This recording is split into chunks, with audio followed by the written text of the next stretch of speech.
Thank you for tuning in for another episode of Dialogues in Multiple Myeloma. In this episode, multiple myeloma survivor, Otis and his care partner, Tracy, continue to discuss the many facets of their journey. Hello, my name is Otis Wilson. I was diagnosed with multiple myeloma in December of 2017. We did an actual thing where we actually video recorded my updates during my CAR T therapy and posted every day. And that was a way for everybody to get an update on where I was in the process and how everything was going. So that alleviated a lot of the phone calls that you get all day, every day. So I think it was really, really cool that we actually recorded everything and we uploaded every single day. That really helped because that can be overwhelming. Just the constant influx of calls, not only personally that he got, calls that I got. How's he doing? Blah, blah, blah, blah, blah. And so being able to vlog during that entire time and then send out that link to all the people that were doing all the checking in to family and friends that answered all of their questions that they literally were having at any given moment. And so we were really celebrated for providing that, not only for them, but for other people that, may be experiencing the same thing, and to be able to see somebody walk through it. And correct me if I'm wrong, Otis, I think for us, it was more, we just wanted to share the story. I don't think we really processed through like, okay, well, we're going to leave this information out, or, we're not going to cover this. Yeah, we pretty much shared everything. I think we were like, we want to show the process live and in action and what a person could go through. Now, everyone's journey, we could, we always put that caveat in there that everyone's journey can look different and feel different. However, this is what a person going through this type of treatment regimen, this is what you will go through or can go through. And so we wanted just to show everything, the bad, and the ugly. It wasn't a lot. And I mean, that's the vlogging experience is even how we were brought to the attention of you all, is us discussing his post-treatment of Carvicti and his side effects that he was having, and me discussing those side effects. And so that, me raising the alarm around that, brought the attention of not only you all, but his medical team at MD Anderson. So, I mean, we live and die by the advocacy and bringing awareness and ensuring that patients, that are walking a similar journey, get the full knowledge and full information before they, step into this particular journey. I did lots of research about the product. And I remember having a discussion with my doctor about which product I was going to get. And he told me that he told me that I was going to get Carvicti because the other product, he felt it was for more older, frail patients. So we had a long discussion about the product, what the advantages and disadvantages of it are, its efficacy. We talked a lot about efficacy, and talked about how long people are staying in remission on it in the studies. We talked about that. And then when it came time to actually get my infusion, I would say most of the talking was with my MPs and my PAs. They were the ones that did a lot of that stuff. And we talked about side effects. We talked about how the process was going to work, as far as giving my cells back to myself. And we discussed those very, very thoroughly. They actually gave me a book, a binder with everything on the drug, essentially inside and out, that I read through before I got my infusion. They gave me that book. We were very aware of CAR T even when he first diagnosed, because his oncologist mentioned that there was a molecule, and at that time, that's exactly what it was. It was still in research, and that there was this molecule called CAR T that maybe within your lifetime you will be able to get, and it could be the cure for him.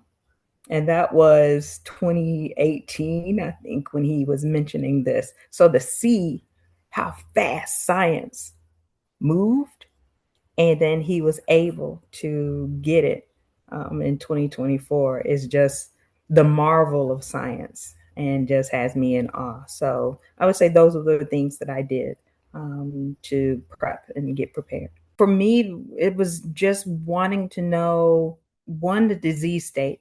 Again, the big thing is how was this missed? Like, how did we get here?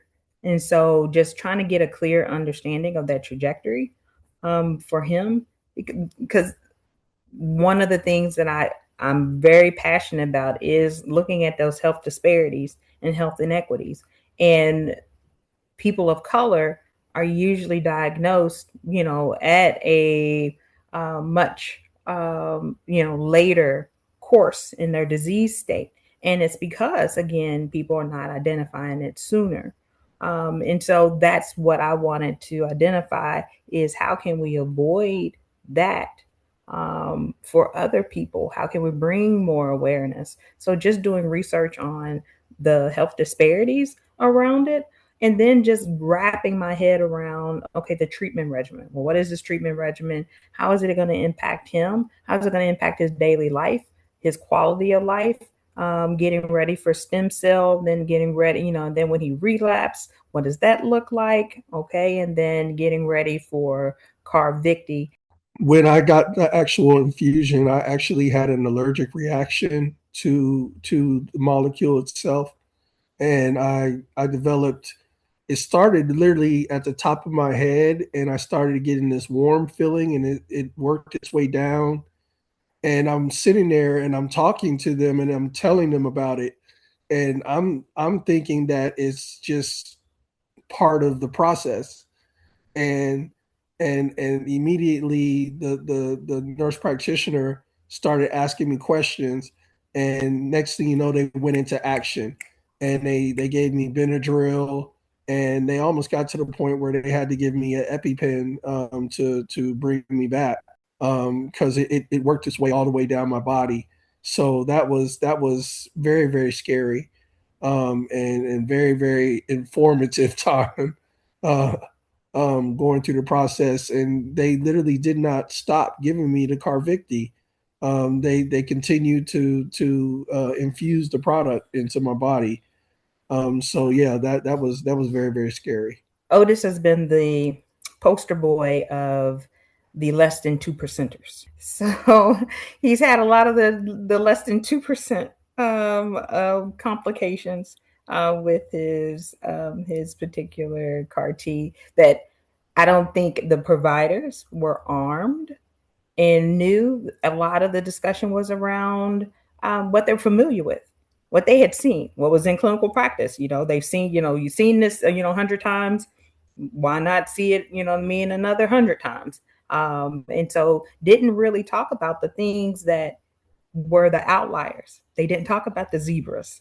And Otis was literally a walking zebra. So from the infusion reaction that he had to when he was actually hospitalized for his CRS, upon a couple of days before discharge, his ferritin level became elevated, and they needed to keep him another couple of days because that was showing that he could be at risk for this.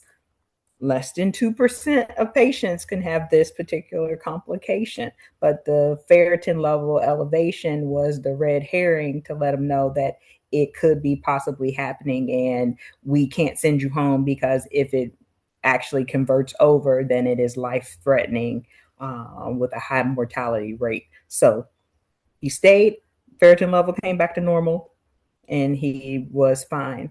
And then I think the last thing is just the psychological changes that could potentially happen. So the impact on thoughts, the impact on just emotions, that again doesn't happen to a lot of people, but it can happen.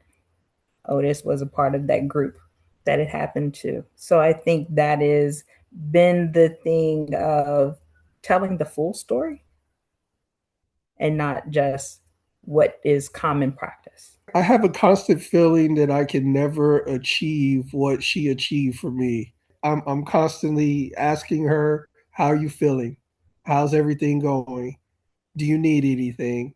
But I never really feel like I can achieve what she did for me. So it's hard for me to do because I just feel like I can't achieve what she did for me. She asked me how I'm feeling. I try to mirror that in the same question when I'm constantly asking her, "How are you feeling?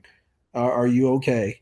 That is the number one thing that I try to mirror that she did to me. I feel our relationship has gotten a lot stronger. Our communication has improved drastically. Um, and the things that we talk about now are things that we didn't talk about before. So I will say that, and I would say our love for one another has gotten 100 times stronger, because we've seen each other through the bad times, and that's the most important thing. Can't say anything different. Don't see the gravity or the appreciation of your significant other until you're faced with great challenges. And that for me has blown my perception and viewpoint just out the window. And it wasn't like it wasn't there before, but it's the depth of where it is now. I am humbled. Again, we've touched on it, but just want to make sure that as a care partner and even as a patient, one, you're advocating for yourself. Don't leave an appointment until all your questions are answered. I tell patients all the time, you've bought this time, so take advantage of it. This is your time. So ask all the questions that you need to feel comfortable leaving out of here. And if there is a provider that doesn't honor that, that doesn't make you feel safe, that doesn't make you feel seen, then you go and you find someone else because your very life could depend on it.